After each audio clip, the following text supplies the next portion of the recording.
baru pertama kalinya lakukan konseling kan sama kakak.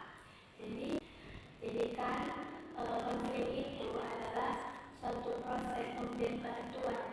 Jadi kakak sebagai konselor ingin membantu kamu untuk menyelesaikan masalah yang sedang kamu hadapi.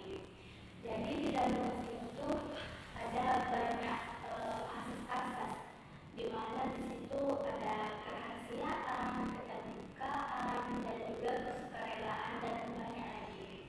Nah, jadi di dalam proses konseling ini kamu boleh menceritakan semua masalah kamu ke kakak.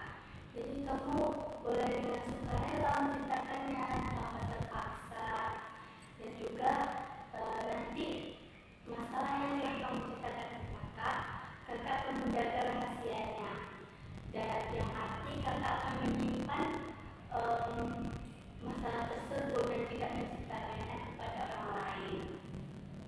Oke? Apakah kita bisa mulai sesi konselingnya? Nah, di sini kakak pengen tahu deh, kira-kira kamu ada masalah apa ya jika kamu memutuskan untuk datang ke mereka sendiri tanpa ada keluhan dari guru?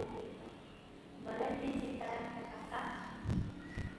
Jadi kan kakak, saya ini kan tinggal di Pondok Pesantren. Saya ini udah 5 tahun, hampir 5 tahun ya di Pondok Pesantren. Jadi udah banyak bergaul sama orang lain yang berbeda pendapat kak. Jadi tentu saya ini ada masalah kak tentang nggak enak sama orang gitu kak. Kayak kan gimana caranya biar mengatasi rasa bersalah yang berlebihan gitu kan. Masalahnya kemarin kan saya lagi ada diskusi tentang hacking kan kak. Jadi di situ tuh kami lagi berdiskusi sama pihak bagian yang lain kak. Terus itu ada orang datang dari pihak bagian lain lagi kak. Itu dia gini kak, tapi dia lagi ngomong gini kan kak. Jadi kami lagi ngomong, terus tiba-tiba dia datang gitu kak.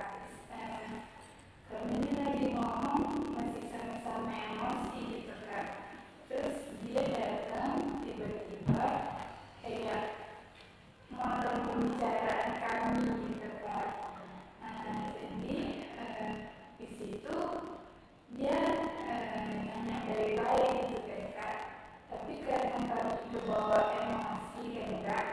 Jadi kami jawab orang itu tuh kayak ngegas gitu kak. Terus itu disitulah dia kayak sakit hati mungkin kan kak. Jadi di situ saya kayak merasa bersalah gitu kak sama dia. Padahal itu masalahnya kayak nggak besar-besar sekali.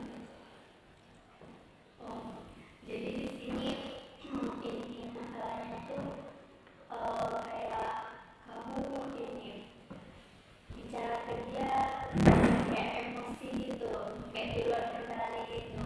Karena tadi kan kamu lagi bicara sama orang itu lagi, terus dia tiba-tiba datang gitu kan. Jadi kira-kira dia datang itu mau ngomong apa ya kalau datang? Dia mau ngomong membahas tentang acara itu juga kan. Tapi karena kamu sibuk sama teman itu lagi, jadi kamu membalas perkataan dia dengan emosi gitu. Tadi kan masalahnya itu kayak kesalahpahaman gitu, kamu emosi ngomong sama dia kan. Terus karena kamu lagi ngomong sama teman itu lagi. Nah jadi di sini posisinya kamu ingin nggak berbagi masalah kamu sama dia tadi. Misalnya kamu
di dalam konseling ini ada yang namanya teknik kursi kosong.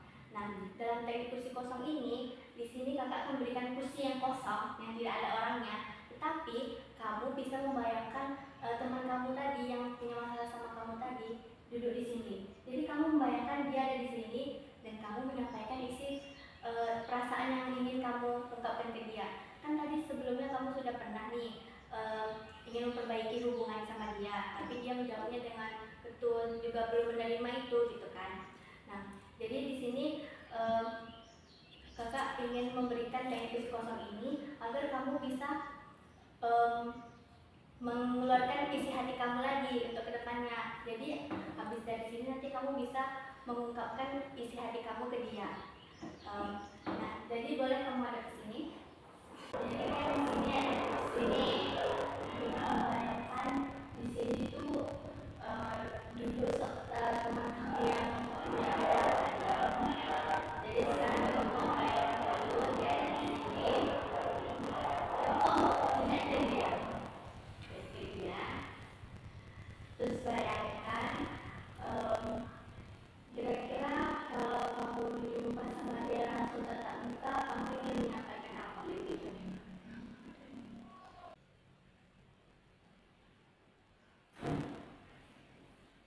Dia, kamu masih marah nggak sama aku tentang masalah kemarin? Aku minta maaf lagi ya, karena kemarin aku emosi, jadi nggak sengaja ngomongnya nggak enak di kamu. Kamu mau nggak maafin aku? Kira-kira kalau misalnya dia ada jawab, aku masih marah loh sama perkataan kemarin, soalnya perkataan itu bikin aku sakit hati banget gitu. Kira-kira kamu akan menjawab seperti apa? Coba bayangkan kalau dia ada di sini. Ya, aku minta maaf karena kan kemarin posisinya kami ngomong lagi sama-sama emosi, jadi nggak sadar aku kelepasan. Mungkin di sini kakak ingin menambahkan, mungkin nanti kalau dia mendengar perkataan itu mungkin dia masih sedikit salah paham. Mungkin kamu bisa menjelaskan ke dia bagaimana posisi kamu kan itu, kamu lagi ngobrol apa ke teman kamu satu lagi. Mungkin kamu bisa jelaskan ke dia. Kami lagi ngobrol tentang masalah eksis gitu, jadi tiba-tiba kamu datang gitu memotong masalah yang sudah kami bicarakan. Jadi yang itu sudah sama-sama emosi gitu, jadi akhirnya kelepasan.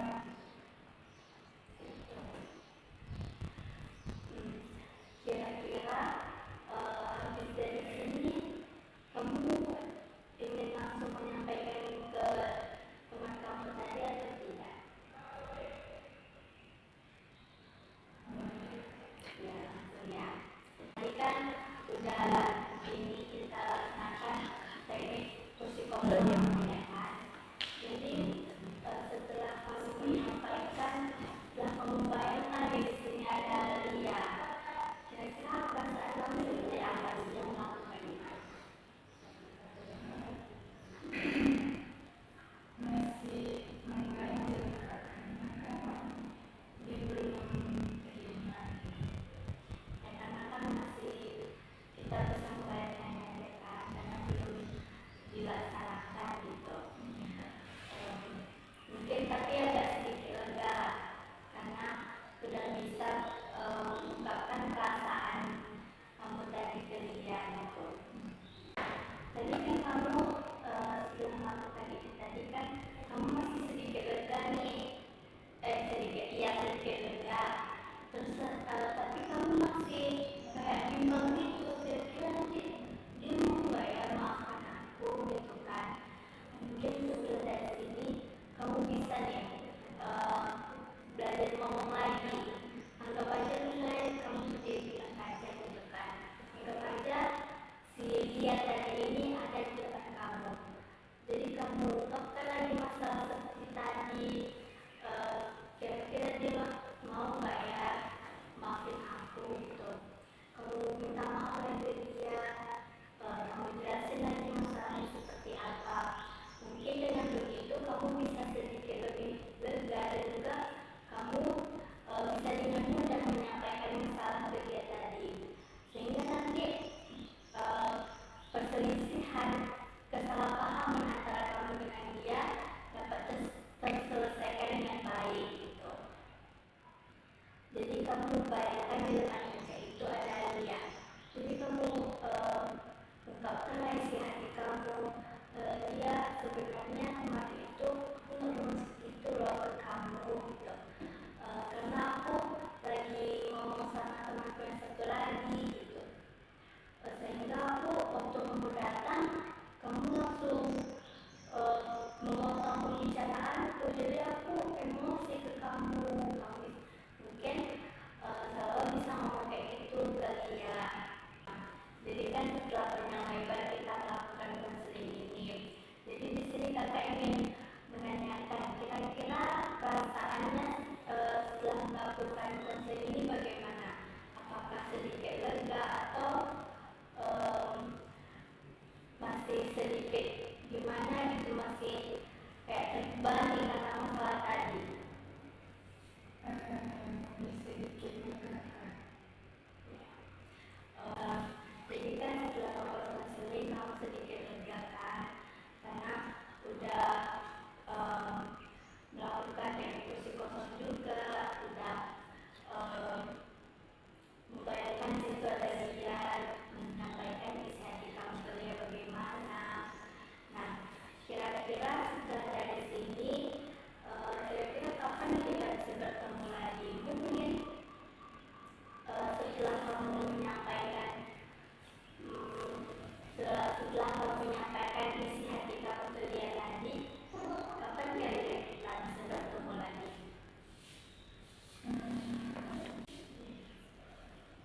Minggu depan. Nah, berarti nanti kita bertemu lagi.